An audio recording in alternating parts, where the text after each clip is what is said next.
Pancasila. Oke, Ibu akan bertanya kepada anak-anak sekalian biar semakin fokus pembelajarannya. Apa itu arti Pancasila? Ada yang tahu? Saya tidak. Tunjuk tangan, karena saya dan tunjuk tangan diutamakan. Ayo Devi. Pancasila itu dasar negara Indonesia, Bu. Betul sekali. Oke, pada sumpah pertama kita akan belajar tentang arti kedudukan dan juga fungsi Pancasila. Seperti yang telah dikatakan oleh Devi tadi bahwa pengertian dari Pancasila adalah dasar negara. Ada yang tahu siapa yang mengemukakan pertama kali Pancasila? Saya, Bu. Insinyur Soekarno-Hatta dan Bung Hatta. Bagus sekali. Pada tahun berapa? Ada yang tahu pada tahun berapa? Ayo Tia, kan kalian kelas 8 nih. Kelas 7 kemarin udah berani sama guru PKN-nya. Ayo. Itu menjadi tugas pertama. Dicatat ya. Tugas pertama mencari pada tahun berapa ditemukan Pancasila. Oke? Ayo. Berapa? 1945, Bu. Betul. Oke, Pancasila dikemukakan oleh Insinyur Soekarno pada tahun 1945. Pancasila sebagai dasar negara berarti semua hukum dan peraturan di Indonesia harus sesuai dengan nilai-nilai Pancasila. Berarti itulah arti dan keduduk arti dari Pancasila dan juga fungsi dari Pancasila.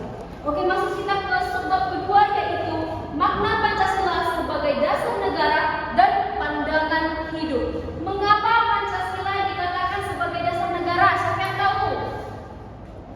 Saya, Bu. Silakan, ada dulu. Karena semua yang berlaku masyarakat berdasarkan dari Pancasila. Ya, betul. Bagaimana? Ada yang tahu contoh sederhananya? Saya, Bu. Ayo, silakan. Jadi bahwasanya mengapa dikatakan Pancasila itu sebagai dasar negara, karena, Bu, dari dasarnya juga hukum Indonesia itu dirujuk dari Pancasila, Bu. Nah, jadi di dalam hukum-hukum itu kan di dalam undang-undang itu kan merupakan segala sesuatu aturan yang dimana itu kita sebagai masyarakat harus mematuhinya. Betul. Ada yang bisa mulai apa yang bilang Dewi tadi? Tidak konsentrasi dari tes breaking dulu. Ayo semua diri. Semua diri. Oke. Es breakingnya kalau ibu bilang tepuk 1,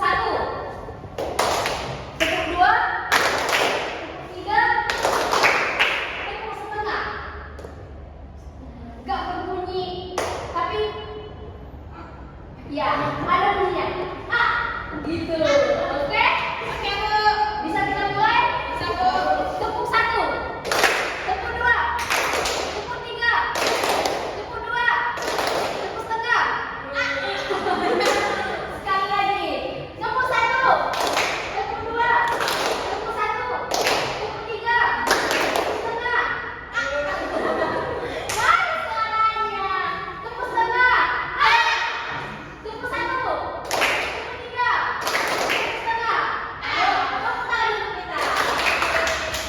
Oke, betul sekali tadi kata Devi bahwa Pancasila itu menempati posisi tertinggi di dalam sistem hukum dan juga tata negara Indonesia. Artinya, semua peraturan perundang-undangan ataupun kebijakan pemerintah sehingga tindakan masyarakat harus berlandaskan pada nilai-nilai Pancasila. Inilah yang membuat Pancasila disebut dengan dasar negara. Mengapa juga disebut dengan pandangan hidup? Ada yang tahu?